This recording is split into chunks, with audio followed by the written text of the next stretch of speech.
Can we give it up for Yesenia, please? You know, it takes so much courage, and we've seen this from women around the country, to tell what is a private, personal matter. And you do it for the sake of all of the people who must hear and must understand, and to remind so many women that they're not alone. You're a great leader. Thank you, Yesenia. Where is Mayor Romero? There she is. Thank you, thank you, thank you. You're an extraordinary leader. The mayor and her daughter met me on the tarmac as Doug and I got off of Air Force Two. And I want to thank you for the warm welcome and for your courageous leadership as well. It's good to be here. It's good to be back. Thank you. And it is good to be here with the next United States Senator from this state of Arizona, Ruben Gallego. And I have worked with Ruben, and I will tell you, he is a tireless fighter for the people and families of Arizona, and an essential partner to President Biden and me. Representative Grijalva wanted to be here today. I know that we are all praying for him. His wife is here, and I said to her, you know, the thing I love about Raul, he is such a fighter, and he's a street fighter. Like, he is a fighter. He is a fighter. And so we know he's going to be okay, and we are thinking of him as he begins his treatment for cancer. I want to thank as well my dear friend and the president of Reproductive Freedom for All, Minnie Timaraju. Where is she? Thank you, Minnie, for your leadership. And a special thank you to all the organizers in Arizona who are collecting signatures to put the right to reproductive freedom on the ballot and in the state constitution. And to the thousands of organizers from across our nation who are joining us virtually today. And I also want to thank the Secretary of State, Adrian Fontes, and all the other leaders of the Arizona State Legislature, including, of course, Senator Eva Bursch, who so bravely shared her story. Thank you for your incredible courage and determination. Arizona. This fight is about freedom. This fight is about freedom. And the freedom that is fundamental to the promise of America. The promise of America is a promise of freedom. In America, freedom is not to be given. It is not to be bestowed. It is ours by right. And that includes the freedom to make decisions about one's own body and not have the government telling people what to do. However, as we know, almost 2 years ago, the highest court in our land, the Court of Thurgood and RBG, took a constitutional right that had been recognized from the people of America, from the women of America. And now in states across our country, extremists have proposed and passed laws that criminalize doctors and punish women. Laws that threaten doctors and nurses with prison time, even for life, simply for providing reproductive care. And then just this week, here in Arizona, they have turned back the clock to the 1800s to take away a woman's most fundamental right, the right to make decisions about her own body. This decision by the Arizona State Supreme Court now means women here, the women here, live under one of the most extreme abortion bans in our nation. No exception for rape or incest, prison time for doctors and nurses, and abortion made illegal before most women even know they're pregnant. The overturning of Roe was, without any question, a seismic event. And this ban here in Arizona is one of the biggest aftershocks yet. And understand, this law was passed in the 1800s before Arizona was even a state. before women could even vote. What has happened here in Arizona is a new inflection point.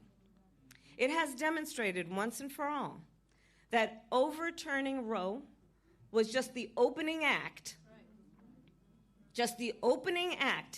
of a larger strategy to take women's rights and freedoms, part of a full-on attack, state by state, on reproductive freedom. And we all must understand who is to blame. Former President Donald Trump did this.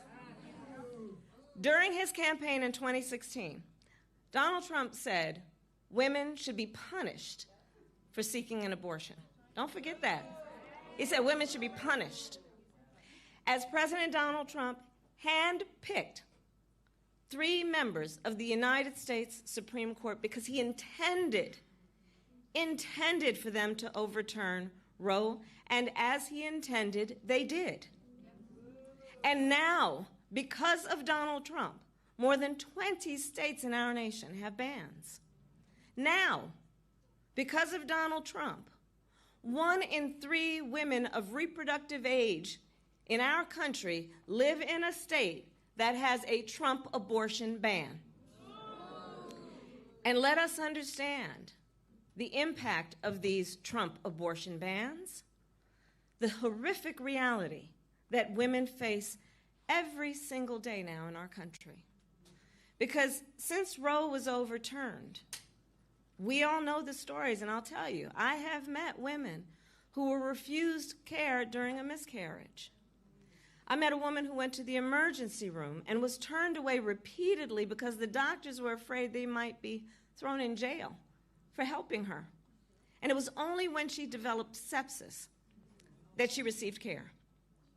I visited a clinic in Minnesota and met with courageous, dedicated medical professionals who see clinics like theirs forced to close, denying women across our country access to essential and life-saving care, breast cancer screenings, contraceptive care, PAPs. Donald Trump is the architect of this healthcare crisis. And that is not a fact, by the way, that he hides. In fact, he brags about it. Just this week, he said that he is, quote, proudly the person responsible for overturning Roe. Proudly responsible for the pain and suffering of millions of women and families. Proudly responsible that he took your freedoms. And just minutes ago, standing beside Speaker Johnson, Donald Trump just said the collection of state bans is, quote, working the way it is supposed to.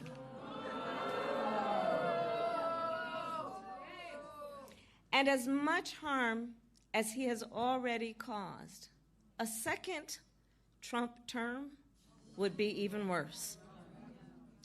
Donald Trump's friends in the United States Congress are trying to pass a national ban.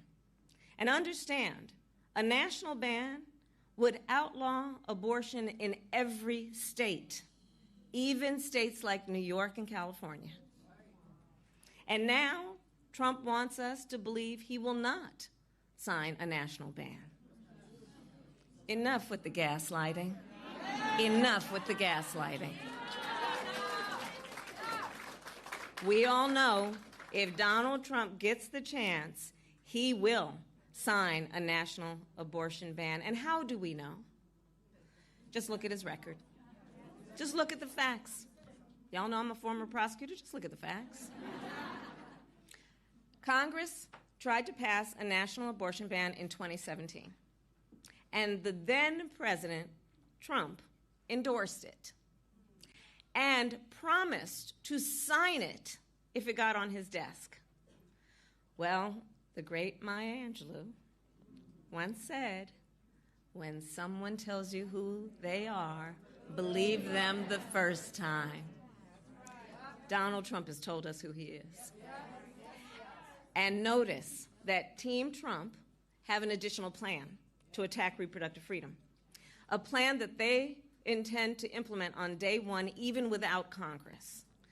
They want to use another law from the 1800s, it's called the Comstock Act, to ban medication across all 50 states, no matter if it's currently legal or not. So here's what a second Trump term looks like. More bans, more suffering, and less freedom. Just like he did in Arizona, he basically wants to take America back to the 1800s. But we are not going to let that happen.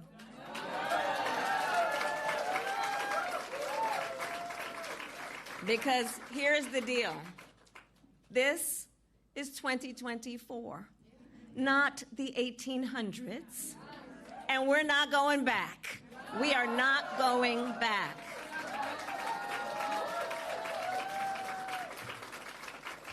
Joe Biden and I trust women to know what is in their own best interest. And women trust all of us to fight to protect their most fundamental freedoms. So Arizona, this November, up and down the ballot, reproductive freedom is at stake. And you have the power to protect it with your vote. It is your power. It is your power that will put this right in the Arizona state constitution and elect a state legislature who will defend freedom, not try to take it away. It is your power that will send leaders like Ruben Gallego to the United States Senate and help secure a majority of members in the United States Congress who simply agree. This is all we want. Simply agree that the government should not be making these personal decisions for other people. And it is your power that will send Joe Biden and me back to the White House.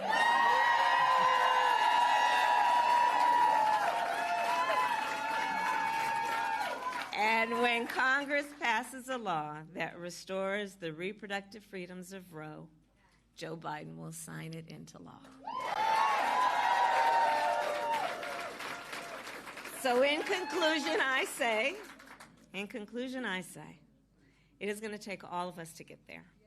It's going to take every single one of us. And momentum is on our side. Think about it. Since Roe was overturned, every time reproductive freedom has been on the ballot, the people of America have voted for freedom. Think about it.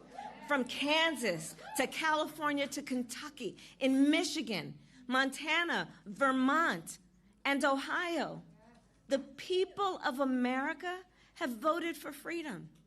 And not just by a little, but often by overwhelming margins, proving also that this is not just a partisan issue, proving that the voice of the people has been heard and will be heard.